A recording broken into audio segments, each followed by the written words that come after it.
Apex. This guy has been on a wealth of champions. Lulu has been the one that his team has often put him on, and I want to see a little bit of a different playstyle from him. I want to see these roaming champions that he's had a lot of success on in the past. I want to see him having a little bit more control and seeing if he can get these side laners ahead. This is where he has always been good and where Misfits have played well. If they play around their bottom lane, if they play around their side lanes, Splyce have had 3 weeks to prepare for this draft. And knowing they've been playing up against Misfits since last week, I'm sure they'll have a lot of different things where they're trying to shut Misfits down. Now, remember that Akali is open, but what we've seen in the past is that Akali isn't really a high priority pick for either of these teams, and Urgot is going to be the first pick. Something that Alphari has been practicing in solo queue, something that we've been seeing over in the East pretty much be picked or banned every single game. He has really risen in popularity, and why we can get a little bit more into as we jump into the game, but Misfits pretty confident with their first pick. Important to note that it's not only a top lane pick, can be flexed towards the mid lane as well. Wouldn't fall into that roaming utility model though that we want to see from Senkuk. Splyce now lock in the Varus for themselves. Kobe on a utility marksman once again. Ooh. Oh, I thought you were still drinking. I was going to keep going. Engage going to be locked in for Ornn. Now, you kind of expect that to be up towards the top lane. No Sion pick. Remember that it was permabanned against Splyce when they went up against each other in the quarterfinals. We'll see how things play out throughout the rest of the draft. But already Splyce got themselves a strong bot laner. Actually going to go back to the Tahm Kench into the Alistar. And having spoken to Peter Dunn, he says that this is something that they recognized after their quarterfinal, was that even after nerfs, the champion is still viable and can work into certain champions and Misfits. They are going for one of their try and true Alistar picks, which for Mickey, he didn't have the best performance in the 3rd place match, but still a big comfort for him. Yeah, he's played that 7 times across the course of the split, so he'll be very comfortable on that pick. Want to see him roaming around, want to see him trying to impact the map. Getting into the second ban phase, though, we start to see the junglers prioritized by Splyce. They remove the Olaf. Rise taken away from Niski here by Misfits. Now, I'm curious as to what direction Splyce take this. I feel they're going to save their mid lane pick for last so they can guarantee Niski the strong matchup. If we are expecting the jungle pick right now, then we could look at something like the Zac is still available, Sejuani is another champion that is up for grabs, Trundle is another big popular one, and Skarner, of course. Yep. So the jungle pool's still quite open, depending on what Splyce wants. And given that they have the Engage from the Ornn and Peel from the Tahm Kench, they kind of have a wealth of options. Yeah, you don't need to pick something that can engage for you here. You don't need to pick something that will peel for you. You have, as you say, basically the full bag of tricks to play with for Xerxes. Maybe we'll even see him go back to something like the Kayn, which we have seen already today. Even the Warwick with some of Xerxes' signature picks. So just a couple of hovers right now from the side of Splyce. Yet to know what they're going to lock in. A lot of options. There we are. Going to be tried and true. Pretty standard. The Sejuani lock-in. So there's an extra bit of engage. You can either use that as your primary engage or follow-up from Odoamne's Ornn. But I think that for Misfits now, you could just go for something like the Trundle. It does well into the Sejuani. You have a bit of early skirmishing. You scale nicely into the late game as well. Misfits outside of the Alistar are kind of lacking a little bit of engage, but I think Trundle paired with the Alistar, I think the synergy as the two works perfectly well.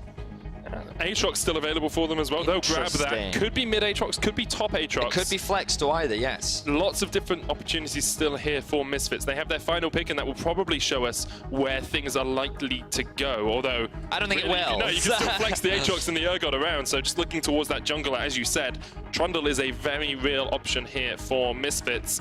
Swain as well. Okay. Aatrox jungle then. Possibly Urgot jungle. I have not seen an Urgot jungle. I have heard whispers on the wind of an Urgot jungle, but Aatrox jungle also makes a lot of sense. Yeah, well, we'll see. We'll have to wait. You have 20 seconds until the ultimate decision is made. Splyce need a mid lane champion. They don't know what the mid lane champion is. So maybe they just go for something safe, something blind. Cassio, big comfort pick for Niski. Something that he showed a lot of success on in their quarterfinal matchup against Schalke. And their 3rd place matchup back in spring. Yeah. Right now, it looks like he has gone under the assumption that it is into the Swain. We're sitting on the jungle Aatrox. What's your money on? You got 20 seconds left. I'm going to go with jungle Aatrox because I think it is what you said originally, and you're a better analyst than I am. You got 15 seconds to change your vote. My heart says jungle Urgot, so I'm going to say jungle Urgot, but I think it's Aatrox. All right, 10 seconds. What's your vote? I think it's a jungle Aatrox. Okay. I have not seen it recently. Ooh. 3, 2, 1. Locked. Yeah. So here we go. We got the Swain up in the top lane. That's their AP damage that they feel they were lacking. The Kai'Sa could also build AP as well, but more conventionally, you do see the AD build. It depends on what the team needs. Now, this is quite interesting. What's this team doing on Misfits' side? I don't know yet. Okay. Well, We will we'll work figure it out together. Yes. But I feel like they have strong side laners. You can put Aatrox in a side lane. You can put Urgot in a side lane. You can put Swain in a side lane. You imagine there's going to be a lot of teleports being run as well. So the option for a 1-3-1 is definitely there. I feel like their team fighting is good. Having a lot of bruisers is always extremely valuable. And then Kai'Sa with her mobility is always going to work. I think that the Splyce composition is a little more well-rounded. You have very clear team fight, really strong Baron control. You have good engage, you have good peel. Scaling is good. You have a solid mid-game spike. Misfits, I feel like they're reliant on a bit of an early game lead with this Aatrox, because we do know that one of his issues is that he does fall off later into the game. So I'm kind of looking at Misfits to kind of get ahead in the early game, mainly around mid and top, outside of their conventional playstyle. We are going to get onto summoners for game 1 of the regional qualifiers. The gauntlet has been laid down, and both these teams will want to run all the way through it. It is very interesting to me that it's Misfits, the team that's experimenting, that's bringing out these new picks. Alfari hasn't played Swain, Maxwell hasn't played Aatrox, Senkux hasn't played Urgot at all this split. And they've only had a week to prepare, whereas you look at Splyce and it's like, yeah, this is a Splyce comp. Like, this is exactly what I'd expect if I was thinking about Splyce. Yeah, and Kasing, even known for the Tahm Kench, where he made his own move, the Kasave, using the ultimate at the last moment to bring his AD carry to safety rather than having the consume. But there is a lot to talk about. Let's start off with the Urgot, because it is something that many Western fans may not have seen. Over in the LPL and LCK, we mentioned it earlier, very high in priority. It's pretty much first picked or first banned. Today, in both the LPL finals and the LCK gauntlet, it was in every single game. One of the reasons for this is because it's considered a very safe blind pick. We might have to stop for a second. There's a bit of engage. I think they'll all be fine here. And Mickey gets the aftershock for a little bit of tankiness, because then gets bumped away. All right, a bit of trading. We can talk back about the Urgot now. Yeah, but basically he's a very safe blind pick. Many pros say that he doesn't really have a bad matchup, but at the same time, he doesn't have any amazing ones either. He's just very safe. He has good wave clear. He has decent poke, but also he's very difficult to kill. Spoke to a couple of junglers, and they basically said that, yeah, trying to gank an Urgot is really scary because the shield makes him deceptively tanky. He has a surprising amount of damage from his shotgun legs that also does percentage HP damage. And so generally he's just a safe blind pick, and because he can work both in a side lane and in team fights, he's pretty well rounded. You're likely going to see a very early Black Cleaver, and if he goes for Righteous Glory, that implies he's going more towards team fighting. But if you get something like a Frozen Mallet, then you're looking at something like a split push Urgot. Both the junglers may meet up with each other now. Not going to happen. If you're playing these sort of safe picks without bad matchups, the person you want to do it to in playoffs is Nisqy, because Nisqy has this playoff buff. He continually plays incredibly well across the course of playoffs. We saw it in the quarterfinals. He is the key carry for Splyce when they get into these do-or-die situations. Definitely true. The guy had a fantastic performance in the quarterfinals, and he was the guy that Xerxes was playing a lot around in the early game. But unfortunately, on the Sejuani with a Cassio, you don't expect a huge amount of pressure in the early game, and this is going to be very farm-centric from the side of Splyce, gearing more towards that team fighting style that they found a lot of success with during the regular season. So let's move our eyes over from the mid lane towards the jungle here. Maxlaw taking a bit of a slow route, got his Scuttlecrab now, has just hit level 3 on the Aatrox. Yes, so this Aatrox pick, very unique in the jungle. We haven't really seen it in the wild in the meta, especially after some pretty substantial nerfs that he recently received, but he is still very strong in the early game. We do see the jungler hanging around bot, but nothing gonna happen, so I can just continue with the Aatrox.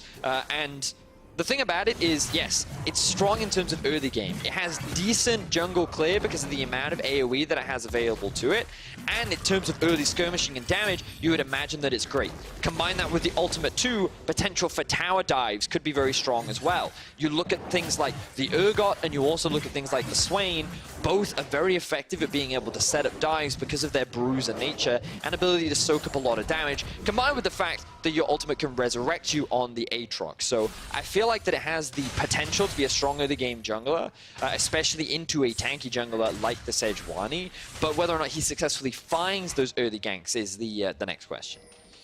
There's a lot of different places he can look. Misfits traditionally as a team have been focused around this bottom lane. Get Hansama ahead, get Mickey ahead. That's what they're trying to do now as Mickey jumps in. Knockup won't quite connect on towards Kobe, and it's just a bit of a difficult situation when your support is roaming away. You need to make sure that you are in a safe spot. That's exactly what Kobe did. So I have my eyes on Xerxes right now. He is completely lit up on the top side of the map.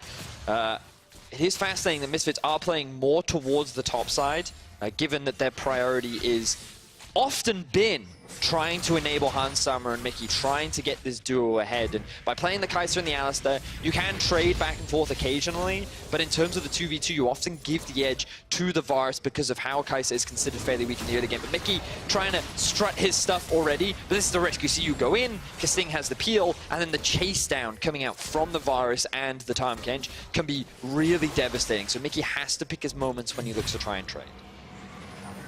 Maxwell is trying to get Misfits' vision a little bit deeper in here. It's actually, if you look across the entire bot side river, Misfits control the majority of it. Control ward there, ward towards the blue buff of Splyce as well. Maxwell, unfortunately, standing on a Splyce ward himself, which means he will be spotted as he comes down towards this bottom lane. So yet to find any successful early plays. And while the game is still in a fairly neutral state, I want to quickly run through some of the runes that we have from either side, because you'll notice that there is a Kleptomancy on top of Alphari Swain.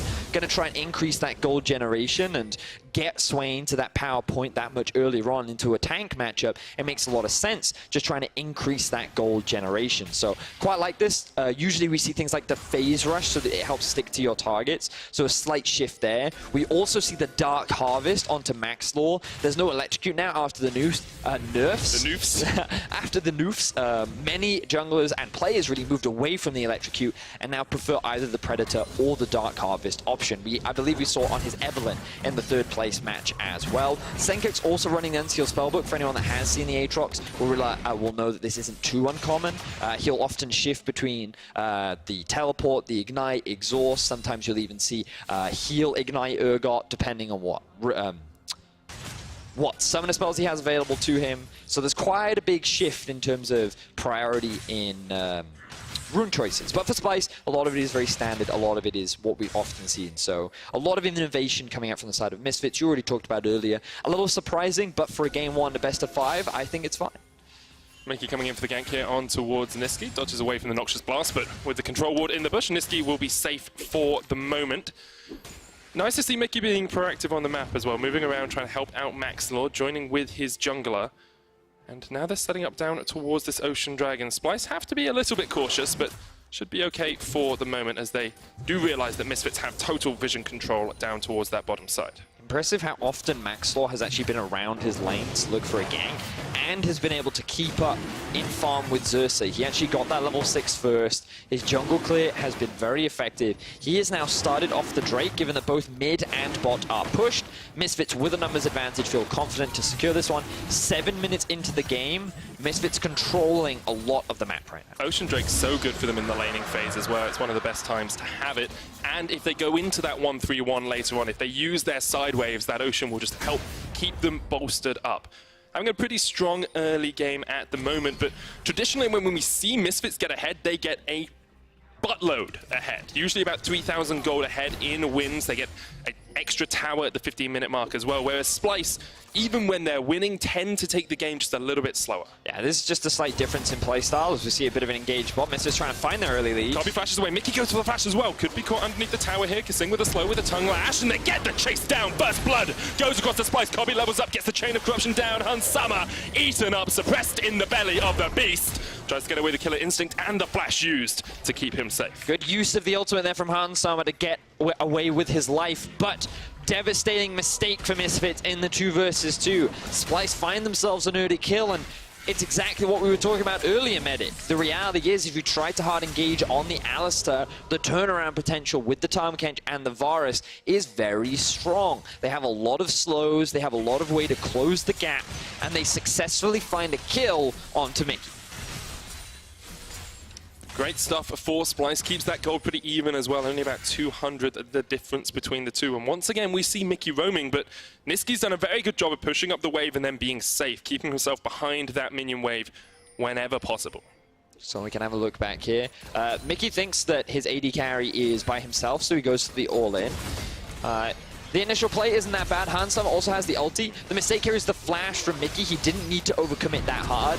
I believe he thought that he could get that last tick of the stun, but he didn't have it ready because of when Kobe flashed away. The final tick came in after the stun had already fully charged, and now we see another gank bot lane from Splyce. Pistol Voyage was used down here. Xerxes misses the Glacial Prism, but Mickey's not in a good situation at all. Trying to turn it back around on towards the 4 members of Splyce who caught him down, but he's cut down in the river. Kill given over to Kobe. Love this play from Splyce. They know that there's no flash on Mickey, so they make a return gank. Utilize the ultimate from Kasing to get him from behind, have Niski roam down through the river. Perfect setup from Splyce. They secure another kill. We wonder which team would play out the early game stronger. It's been all Splyce up to now. Niski chasing onto Senkux here. Maxwell on his way. Hansama almost has the ultimate available as well, so could have seen Niski in a sticky situation, but he backed out just in time. You can just see how little damage Niski took. Now, admittedly, Senkux took. Niski doesn't actually have that much AP early on, only sitting on the tier right now. But often, level 9 Cassio, that would be very, very scary. So let's have a look back at how this play is set up. Very clean from the side of Splyce. You have the Timecake ultimate come in from behind. Now this forces Mickey to run up through the river. You even have Kasing coming in through the tri-bush, and this is a perfect trap setup from Mickey. And I love this use of the miasma too, because Niski's expecting Mickey to try and jump towards him to create a gap between him and the rest of Splyce. With that down, he's obviously not able to use his dashes, which meant that Splyce guaranteed themselves another kill.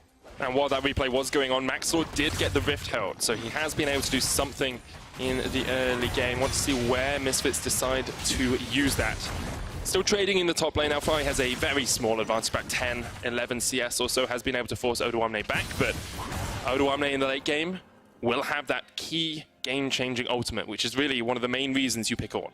Yeah, also, for Misfits, remember we talked about them trying to find an early lead. We've seen a couple of attempts from Max Law, yet to find anything successful. Due to their 2v2 trying to get a kill in the bot lane, Splyce are the ones that actually have this early game advantage, and the longer this game goes, the stronger their team fighting is going to get.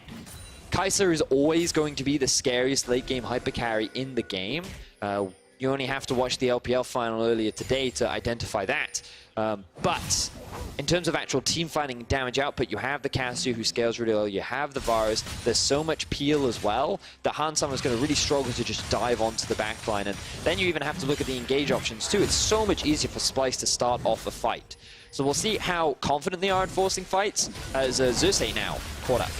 Yeah, we're going to see him pull back. Niski there as well, chasing onto Mickey, pops the Unbreakable Will. Hansama on his way up. Kobe eaten up by Kasing, keeps him alive for the moment. Niski's the first to fall. And now in the midst of it all, Xerxes has to flash at the wall. Misfits able to collapse in their own jungle. Kasing trying to dodge away, but won't survive for much longer. 2 kills for Misfits. So Misfits end up punishing Splyce for trying to really contest over a control ward, and with this Rift Herald available, Misfits may be able to siege on towards the tier 2 tower in the mid lane as well. Big mistake there from Splyce. Misfits more than happy to pick that one up. Yeah, first tower blood for them as well, puts them about 1,300 gold ahead, which is devastating considering Splyce really had kept the early game pretty quiet. They'd done exactly what they wanted to do. They were scaling up, and then something like this happened. So what happens here? We can see that Alistar actually joins the fight before Kasing can. Now, because he has his ultimate, he can bring the AD carry in. So originally, this is a 3 versus 4 in favor of Splyce. But look at how much damage Mickey's able to soak up, and then Hansama is left untouched. Kobe ends up dealing with both bruises, and the combination of Hansama and Mickey to very quickly take out the Cassio meant that Misfits were able to win the fight. And you've got to remember that in terms of early game skirmishing, Urgot and Aatrox are devastatingly strong. Very, very strong champions. And Splyce trying to force this fight when you only had the tier on your Cassio, and Kobe was in the middle of all the bruises.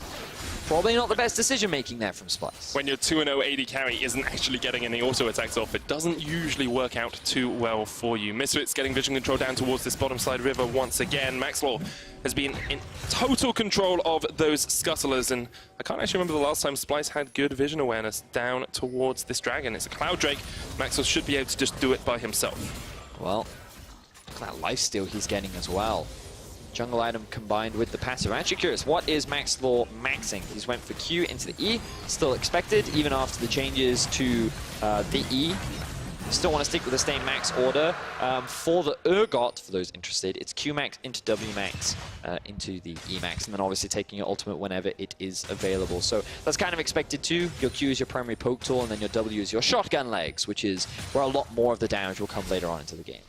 Yeah, W giving you a shield as well, which definitely helps out in these prolonged trades. With someone like Niski on the Casio, he's continuing to scale up for the moment. Let's have a look at where we are in terms of items as well. Black Cleaver finished on Senkuk's. No first item in either of the AD carries yet, but building up towards Ginsu's if you're Han Summer, and Blade of the Ruin King for Kobe. So AD carry is working towards that first spike. Definitely always valuable for the Varus once he's got it primed and ready to go. Kai'Sa with the Rage Blade. Yeah, Ginsu's. Often not what you see from many Kai'Sas these days. They prefer to go to Storm Blade into Rage Blade because that one item spike is that much more potent. This could imply that he may be going for a slightly different build, perhaps the AP Orient. So he goes this into the Nash's Tooth, into perhaps a Death Cap. Because they do feel like they've got a lot of AD down. If they want a little bit more AP, could be a potential option. We'll see as the game progresses. As the Rage Blade now finished up for him, and the Rod of Age is done for Alfari as well. So that'll start stacking up as in the top lane, he's slowly been building up. Got a tweet here from Soaz. Klepto Swain, ? Does Misfits want to go for holidays or what? Apparently Soaz isn't a fan. I think I can see the logic, which is just getting to those item spikes that bit earlier, and against a tank matchup that you know you're not going to kill him. To me, it makes sense, or at least that's one reason for it, but perhaps Soaz feels that Phase Rush is just that much better. Have to see how it plays out in the later team fights, because that's what Splyce have built this composition to do, to try and fight. Han Summer caught out with the Glacial Prison. The Ornn does not connect, and now Odoamne is not in the best of positions. Going to just try and get back towards his tower, which he'll manage for the moment. Pull in on Kasing. Alfai with a chase. Flash away from Kasing. Mickey now in the midst of all of Splyce, but have to see if Odoamne can come and join this fight. Mickey down, and Misfits running back towards the river. Chain CC there from Splyce was beautiful. On top of the miasma as well meant that Mickey could not flash away even though he had it available. Misfits now in a 4 versus 5. Casio still has the ultimate available if they want to continue on with the fight. Looking for the poke. The claw came out from Alfari as well, but Splyce just trying to get the mid priority, pushing for the tower. If they can secure it now, that will be a very big swing of gold for them. Even out that gold score. Kasing rooted down once again. Alfari goes into the demonic ascension. The Swain, the bird is the word. Fear beyond death takes down Kasing. And now Splyce of the team running for the wins. Alfari still in the midst of them all, doing a lot of work. Run away from Odo. Han Summer still full HP. Trying to find the engagement, cannot quite connect. Senkux now steps forward, blocks for his AD carry. Misfits back as 5 strong in the mid lane. Mickey is now back, primed and ready for another fight. It ended up being a trade of supports overall, and a bit of farm being exchanged back and forth. But for Misfits, you've got to note that there was a huge wave in the bot lane that has now just been lost to the tower. No one on Splyce ended up picking that one up. And the same thing happened top, which means that the wave now bounced back. Misfits can pick this wave up, funnel it all into Han Summer. And overall, initially the fight looked pretty even, but in terms of map gain and overall gold gain, Misfits are the ones with the advantage. Yeah, still about 2,000 gold ahead or so. Wondering how well that's going to scale up for them, because we said we wanted to see them get a strong early lead, especially for the Aatrox. At 15 minutes, it's about 1,200, 1,300, which isn't usually the gold lead we see for Misfits when they end up winning again. True, but I think this is a fine gold lead for the time being. It means that you're not, number one, you're not in a neutral state, which means that coming into fights you will feel a little stronger. And the fact that your core items have been completed initially definitely sets you up quite nicely for these ensuing fights. So I think Misfits shouldn't be too worried. They just need to continue with their proactivity, and the issue with there is that I feel that you're relying on Mickey's engages and flanks from the side of Maxlaw and Alfari, which so far has proven to be a little more challenging for them, as it is often Splyce who are either finding these picks or forcing these fights. At the moment, Misfits grouping up as 2 in the mid lane. Going to get the second tier tower here. Niski, not really much he can do to defend. Doesn't have as much wave clear as he would like. Xerxes not in a great position here either, as Mickey engages in. Xerxes flashes the wall. Maxlaw on the chase, trying to land those connections, but cannot quite connect for now. So Corbett and Kasing ended up taking the tower in the top lane. Misfits will be pretty happy with that trade. No side lane turrets yet secured for them, as Han Summer and Mickey working their way around towards the top side. No ulti for Han Summer. They can't commit, which means that the game goes back into a little bit more of a neutral state.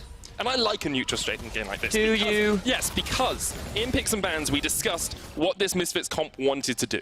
And we talked about how maybe they want a 1-3-1, maybe they want to scale. They've got these like bunch of bruisers. And we're starting to see a little bit like they want to skirmish. They want to find these flanks. They're setting up good vision control for it.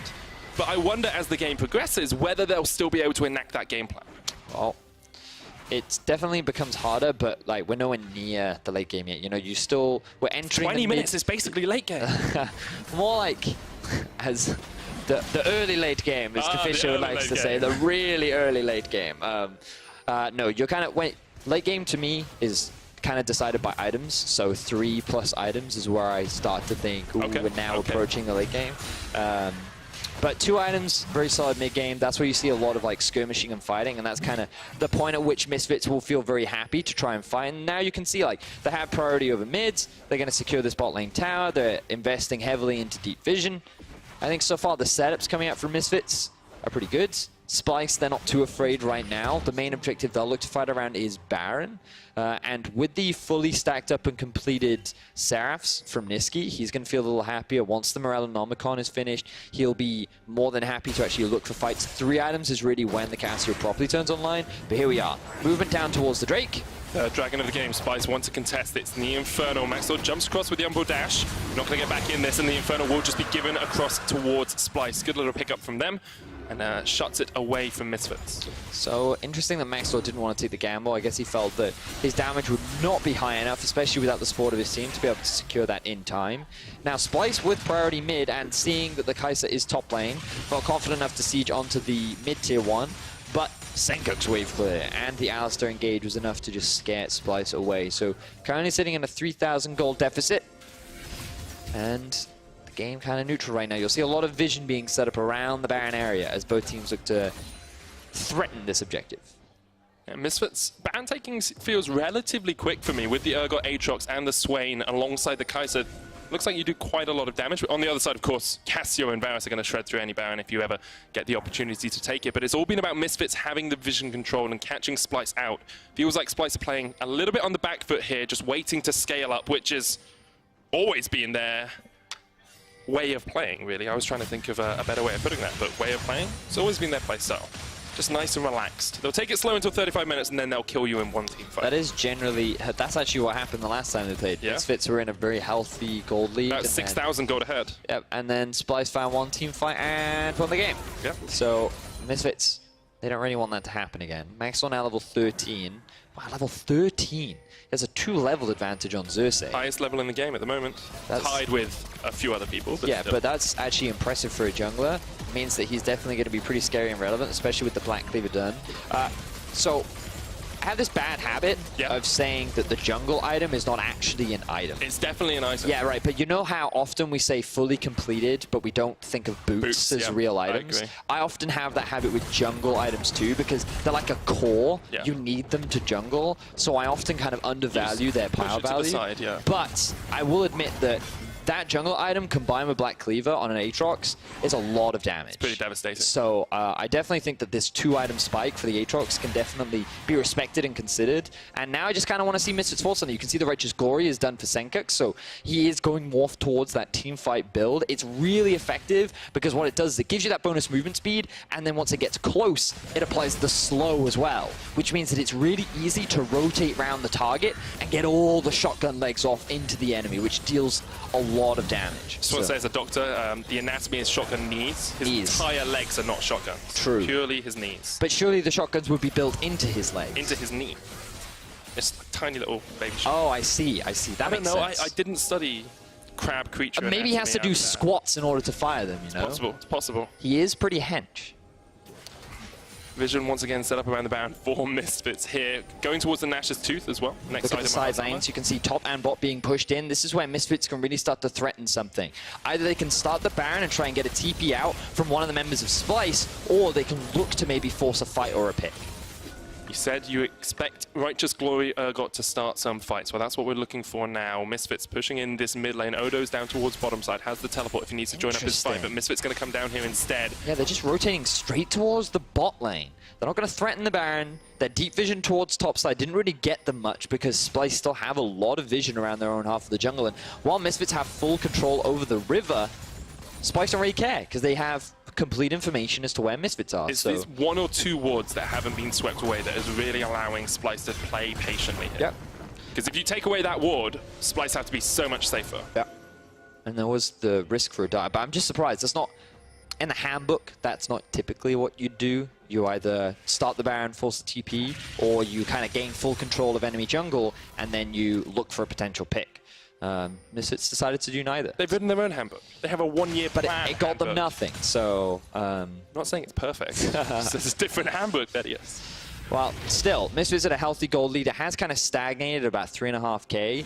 Splyce still scaling up. That Varus, now with the Rage Blade and Blade of the Ruin King, feeling pretty happy. Once he's got his 3rd item, he's going to be very happy. Same for Niski. Now Mickey by himself in the jungle. Chains used, Unbreakable Will as well for Mickey. We'll use the Blast Cone to get away. But so that's kind of why you get that vision with your team. You have to have control over the lanes, force Splyce to split up, and then you get the vision. Getting it by yourself just cost you an ultimate, and now if you wanted to try and fight, it becomes that much harder. It ends up being an ulti for ulti, which isn't the end of the world, but your frontline engage tool for Misfits is now unavailable. And Splyce, they're going to keep feeling happy. Things still going in their way. They haven't fallen behind too much, and they're in a good team fight position. Yeah, Alphari shows down towards the bottom lane with a big wave, means that Splyce can push forward a little bit to try and get more vision around top wave as well. But top wave pushing in, as you say, Misfits very good at pushing in these side lanes and then making Splyce have to answer that pressure. But they need to do something in this window. This is where you need to be threatening. And right now, Splyce to me don't feel very threatened. They're not under any pressure. They're just like, oh, well, we'll scale. We'll go get the farm and then we'll come back.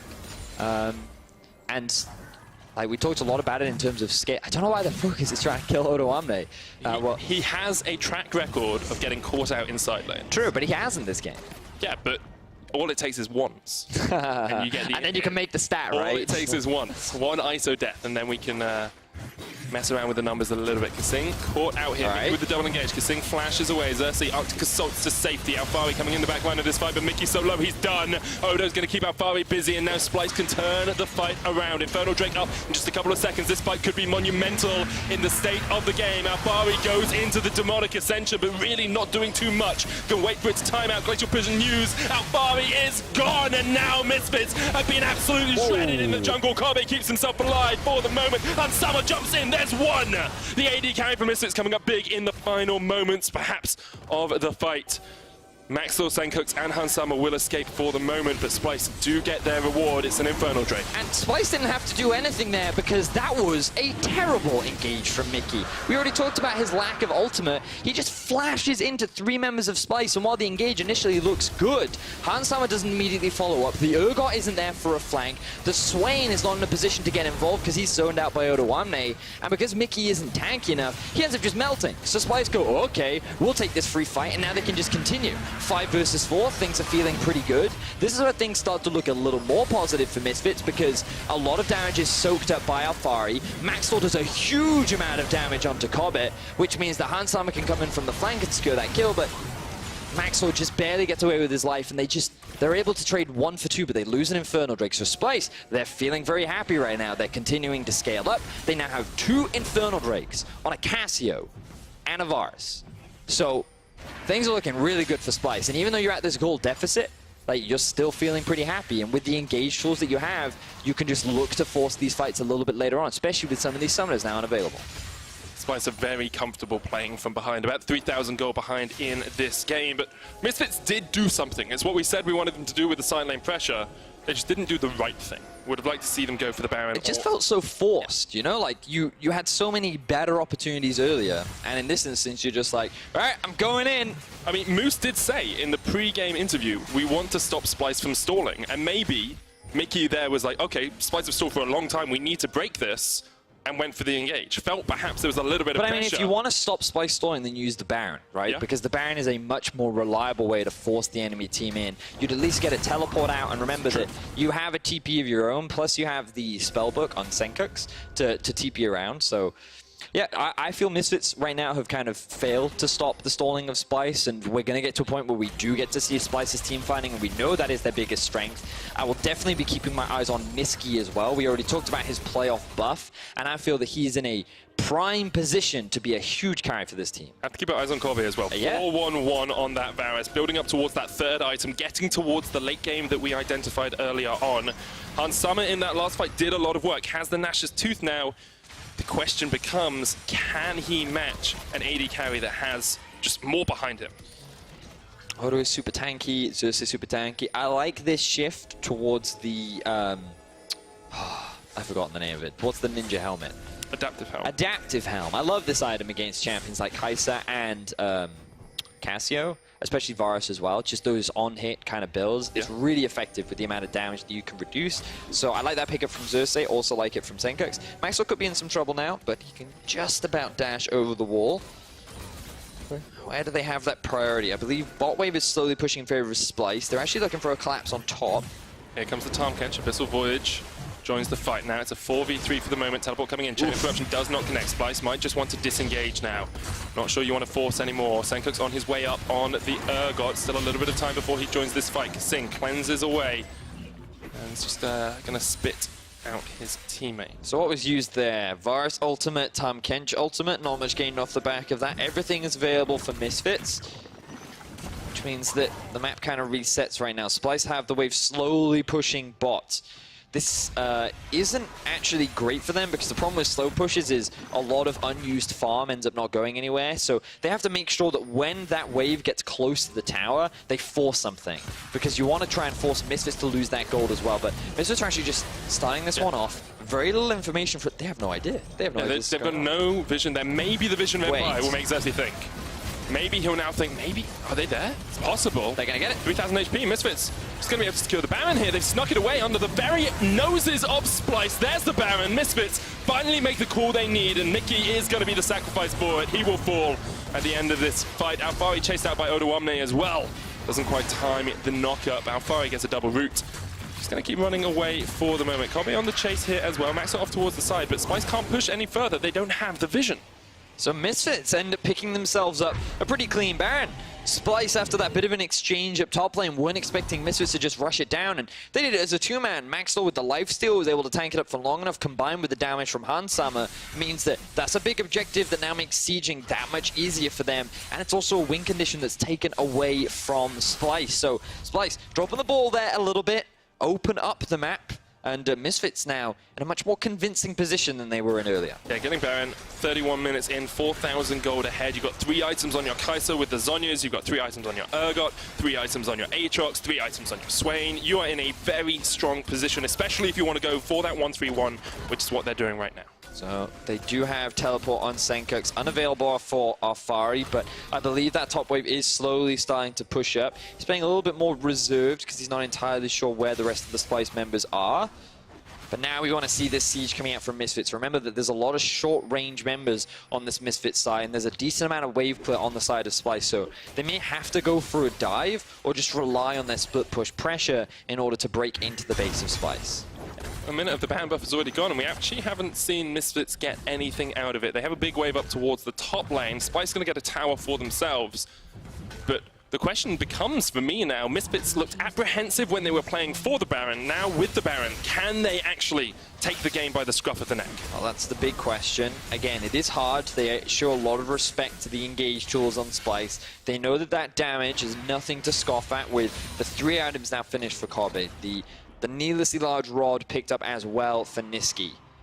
You really do have to make sure that you're not overcommitting for any objective, and that's why they're playing the slow, patient game. But bot wave is building up. You can see that Maxwell's getting ahead of the wave. Ulti just sidestepped there from Hansama. Did lose a chunk of his health, though, in response. No wave here yet for Misfits, still way back towards where their first tower would be. Sankut's pushing in the bottom lane. Teleport is up for Odo if he wants to get down there, but might just run towards it instead. So now all 3 waves are pushing in. Misfits should be able to get at least 1 tower off the back of this. Not the biggest Baron power play we've ever seen, but unfortunately that's the situation you're in with the siege that you have with your comp. Aatrox still pushing up mid, but he has no wave to support him, and Splyce still holding on. Yeah. Splyce stalling tactics once again. They do it so well. We saw them do it throughout the course of the split. Alfari eventually will take down the tower. It ends up being a one tower for one tower trade up until this point with the Baron. A little bit of damage. Tower's going to go down as no. well. Oh, Odo drew aggro. That's the mark of a great top laner. Yep. Yet to die. Hasn't been caught out this game so far. But Misfits are playing the side lanes very well. Splyce, a little hesitant to actually force a fight right now. They're waiting for the Baron buff to run out. But I feel like that engage has to come from them soon. They do have a really good team fighting comp. Question is, where do they engage onto? Xerxes' ulti just about to come back up. Kobe has his, Odo has his. There's no Baron available, so maybe they just feel like right now it's not worth fighting because they wouldn't be able to get much off the back of it. But that big team fight definitely lying in wait from the side of Splyce. The double Infernal there as well. Baron buff has expired.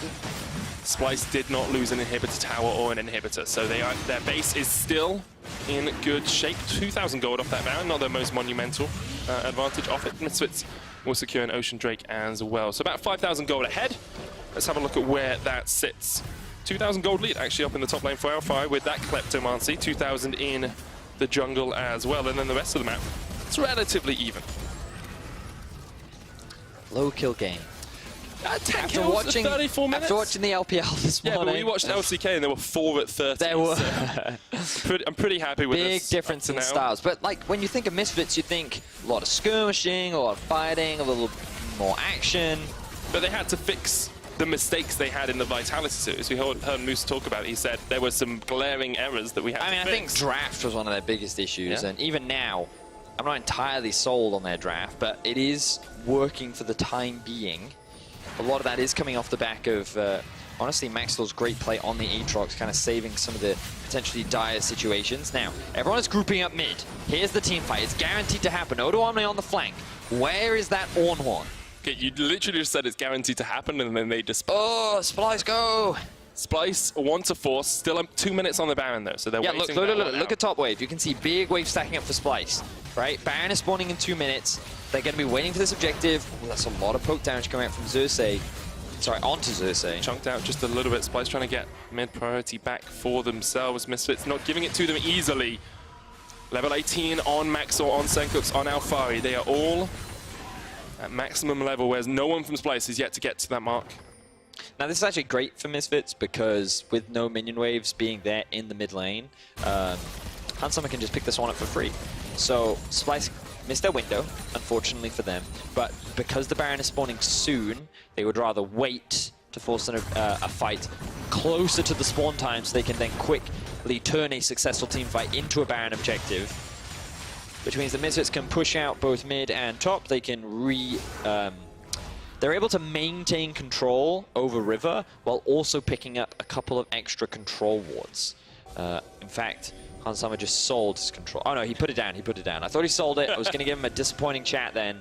I mean, there's only 3 control wards on Misfits at the moment. No, but it's fine, because they've put them down. You can see there's one in the Tri-Brush, there's one in the Baron Pit, there's one just outside the Baron Pit, and Alfari has one, and Mickey's on 2. So they're fine. Splyce are the ones that are looking to try and reclaim some of the vision. That's why their inventory is stocked with it. But 30 seconds. If Splyce are going to force a fight, now is going to be the time. We've talked so much about their late-game team fighting. They owe us at least one. I feel like we've talked about it enough that, you know, that's how that's the transitive properties, right? We'll get some at some point. I want Kobe to hit level 16 first as well, which is probably what Splyce are waiting for. There's Infinity Edge as well. Scary stuff. 4-item AD carry. Yep. Kobe has been the most consistent member for Splyce. Looking back across the organization's history, he's the only guy that came up with the team in that rookie split. Yeah. The only guy that went to Worlds that is still on this Splyce lineup. Can he take the team to Worlds once again? They have a long road ahead of them. Misfits is the one that currently stands in their way. 38-minute mark. A lot of items being completed. Misfits have priority top. Odo is in mid first, so he's going to get that push. You can also see that Senkix is down, but he does have the teleport available as well. A lot of sweepers coming out as Misfits try to maintain vision control over the top side of the jungle. Hansama. Call of the Forge God does not hit Hansama. That's one ultimate down, and now Splyce get back towards their base. Misfits still in a 4v5 here. Splyce want to find the engage. Chain of Corruption is available. Root on Niski. Hansama jumps forward, trying to take out the Cassiopeia. Mickey's in the midst of it all. Xerxes going low down towards the bottom side as well. Mickey down first. Xerxes still alive, healed up, eaten up by Kasing. And Splyce have found the team fight that they needed, but Senkux comes in to join the party. And he's looking for the Fear Beyond Death. Does not connect. Only hits Kasing. Splyce can now try and turn this one back around. Excellently played there by Kasing, as Xerxes was taking so much damage, but just before he falls, he ends up getting gobbled up. The Kasave being extremely useful. I know I'm using it in the wrong context, but it doesn't matter. You can use it in whatever context you Kasing want. doing a great job. Now they have 5 members. The jungler is still alive. They can now gain priority around the Baron, and they can be the ones to force this objective. After we saw the Call of the Forge God miss, I thought Splyce had missed their moment. Waves pushing in for Misfits. Maxlaw on his way. We talked about the Baron take it so quick. Maxlaw jumps forward, Umbral dash, doesn't get the smite. Odo secures it for his team, and now Hansama's trying to jump on towards the backline. Niski gets away to the top side. Senkux can't get the damage down, and Splyce survive once again. Splyce walk away with the Baron. Neither jungler actually secured the objective, but there was the late game fight. Not quite as dramatic as I was hoping for, but we got it. Splyce won it. They now have the Baron, and while they are at a goal deficit, they can reclaim some control back over the map.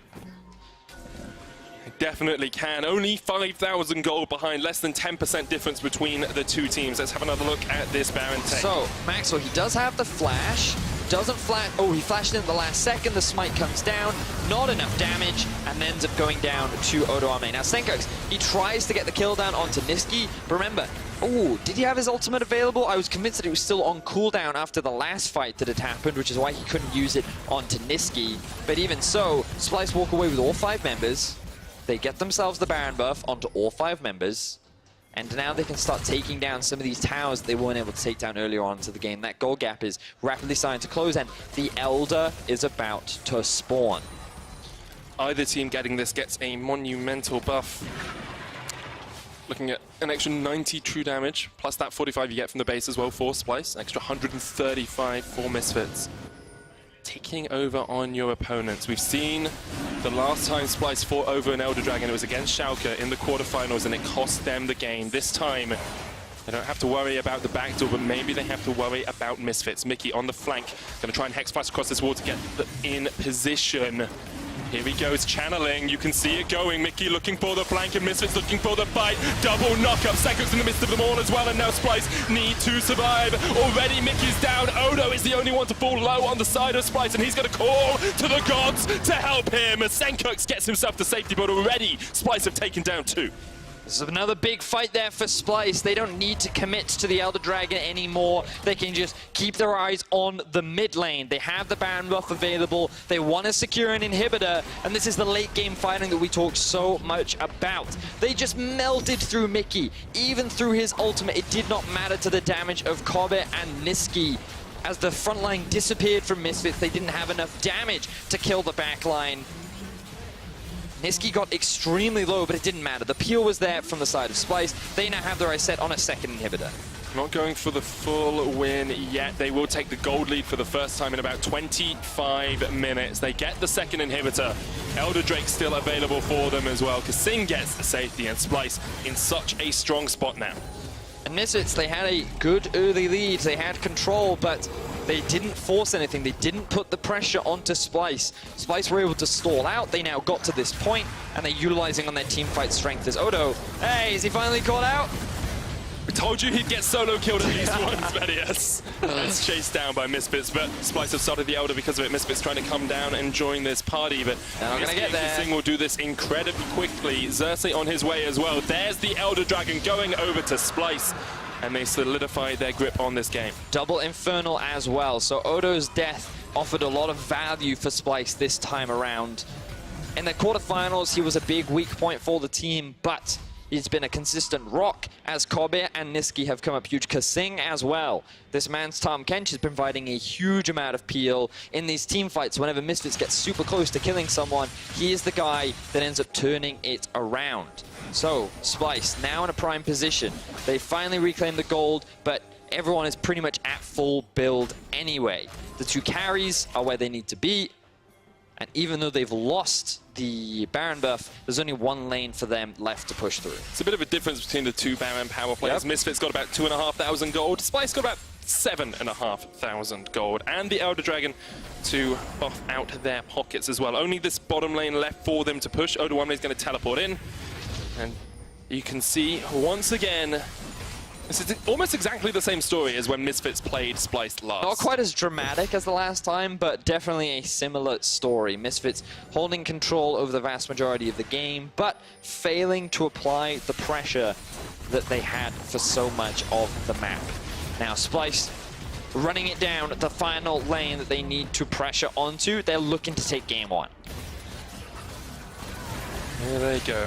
Xerxes waiting around the corner in case someone from Misfits steps up too far. Waiting for those minion waves as well. Top pushed in, mid on its way. Splyce just one inhibitor away from victory. One inhibitor away from, well, being a step closer to Worlds as well. That's what all these teams are playing for in the gauntlet. Still G2 and Schalke stand in their way, but claiming game one over Misfits would be a great start to their weekend.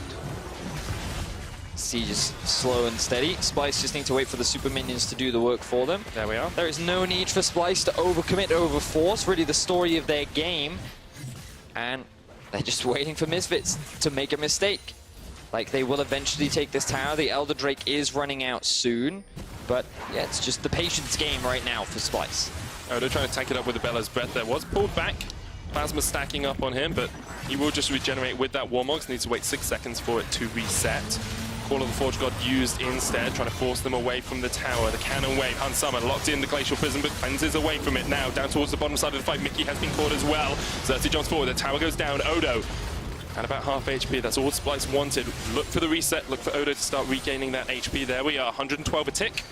And as he regens, he can just force forward towards the final inhibitor. Minion wave still pushing in the top and bottom. Misfits know they have one last shot, one last opportunity to dive in, one last chance to find a fight. But Maxwell's trying to get that flank off. He just can't get in position. And with no true engage apart from Mickey, it's so difficult. The flash forward only lands on Kasing. Maxwell comes in for the flank as well, but he's already chunked out. Mickey solo, Odo in the front, tanking up all of Misfits. A great dive in from Maxwell. Is it enough? Hans Summer follows him up, but Hans Summer just trying to do what he can. Goes gold and gets the GA down off Kirby. Misfits coming out in this fight. Hans Summer's dead. Now it's a 3v3. It's a battle of the bruisers. Odo, Xerxes, and Kasing trying to fight against the 3 carries from Misfits. That's one. Fear Beyond Death knocks them back, but the minions are on the Nexus, and Misfits get backdoored by Splyce.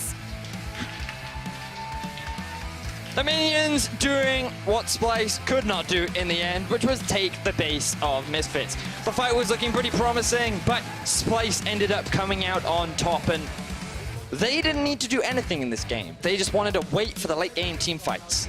And funnily enough, they were allowed to wait to the late game team fights where they played them very well. A lot of credit to Kasing, the way in which he peeled at the right moment. He didn't waste a long cooldown on that consume. Kobe, always in a position to be able to dish out damage, but knowing he had the safety of Kasing as well. And then Niski, just a constant damage threat. 1, 2, and 10.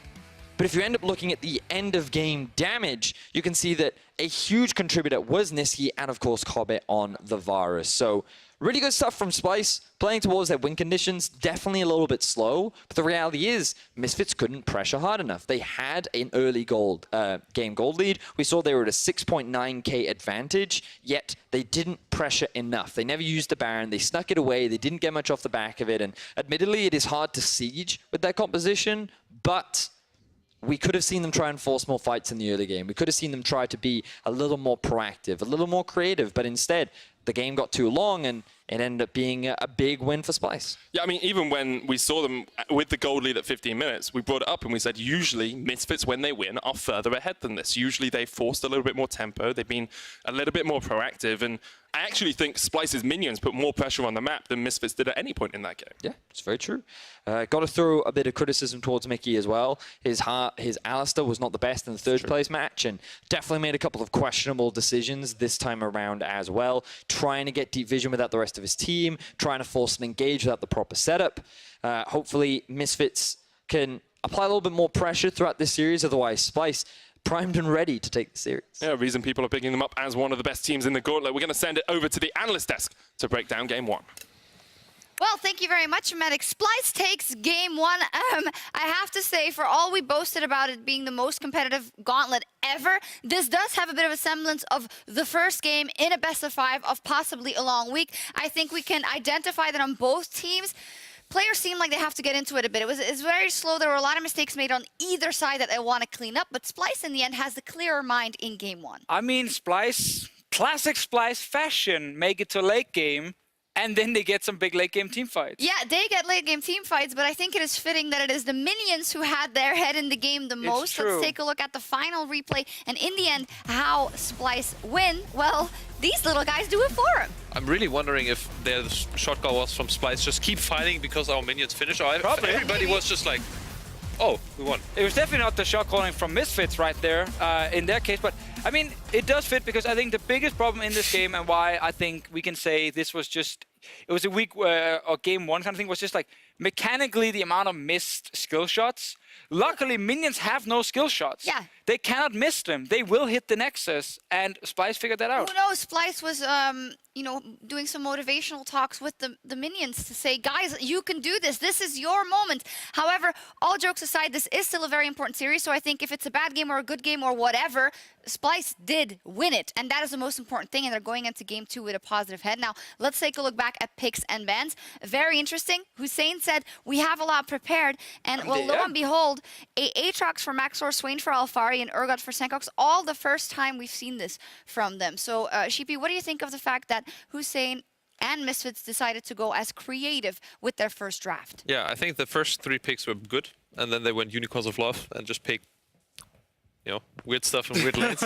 And I think that Misfit definitely had a chance to take the game in the mid game. They have Kai'Sa 2 items. I think she also went not with the Death Dance build. She went like a different one.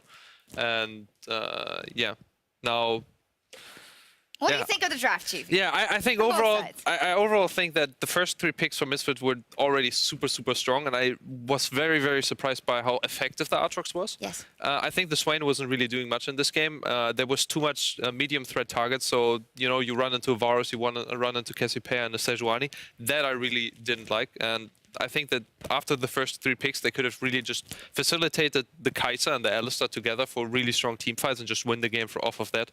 But they, you know, they decided to go a little bit more fancy, and I And really Splyce, like a it. lot of comfort for them. I mean, just a lot of comfort, a lot of scaling, a very safe bot lane as well. Like, super strong laner and Varus. Tahm Kench is still a fine laner, especially now with a little bit reduced cooldown on Q. And you can use the one Devour in case someone tries to go for an early gank against you. So I think it was just a very classic Splyce draft. Now, but just very quickly to the Misfits one, like, I think the draft was great. Yeah. To me, this mid game is nuts. Like, these guys on the Splyce side are not going to kill your massive bruisers, and both Aatrox and Urgot are tanky enough, and actually Swain as well. They're tanky enough in the mid game that you can't burst them, and they deal enough damage to kill squishy targets. So to me, that all the tools to snowball this game.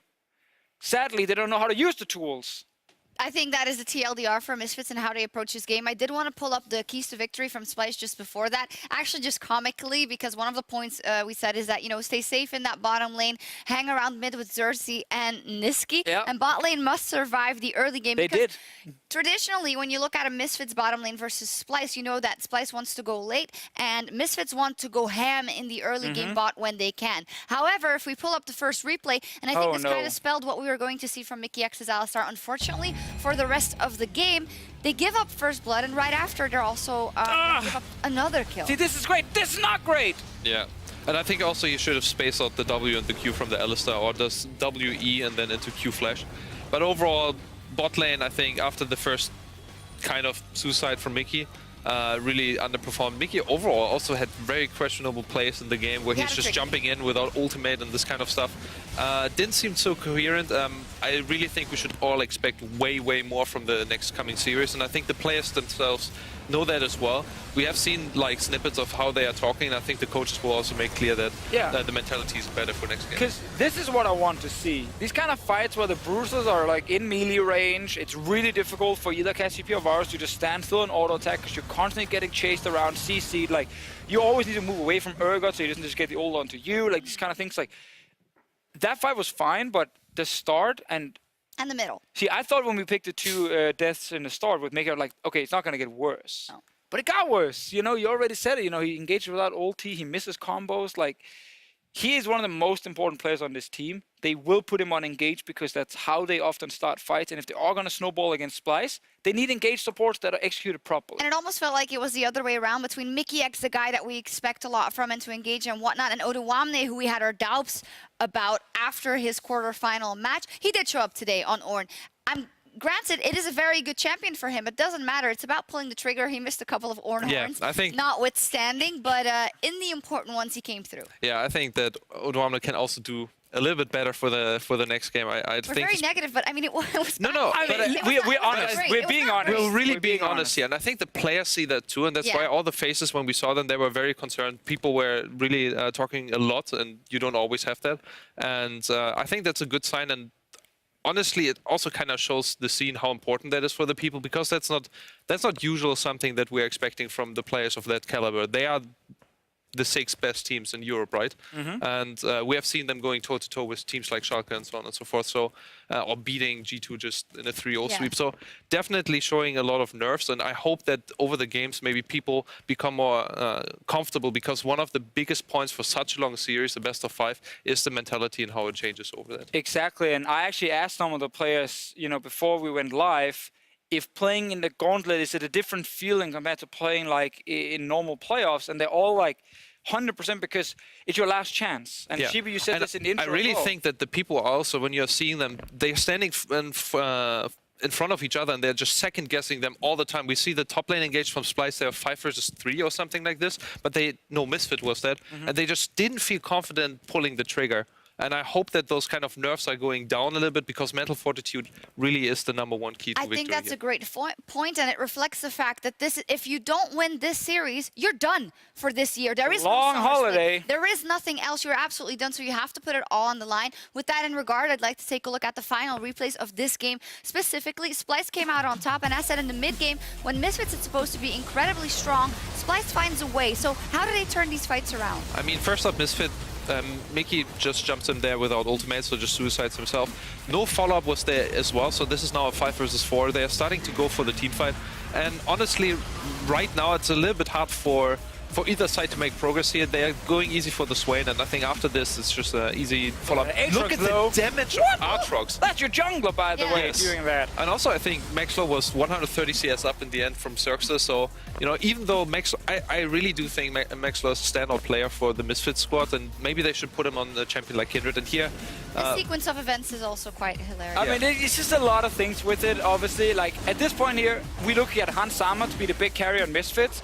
And what a lot of Kai'Sa players love to do is when your engage hits, anything in the backline, you jump in with the Kai'Sa and you kind of dodge around and try and kill a carry. But they didn't get to the backline. Look at Kobe and Niski to the left. They're literally untouched. Yes, and then Swain is just flashing forwards into a Varus Cassiopeia. I mean, that's what we talked about in the pick and ban, right? They needed to do that in the early mid-game when there's not 2 or 3 items on the carries, or 4 items even. And I think, Kobe here really always safe, always was peeling off the front line, and deservedly really, really good scoreline. And I think we also expected that from him. He played 5 different ADCs in the last match that he played.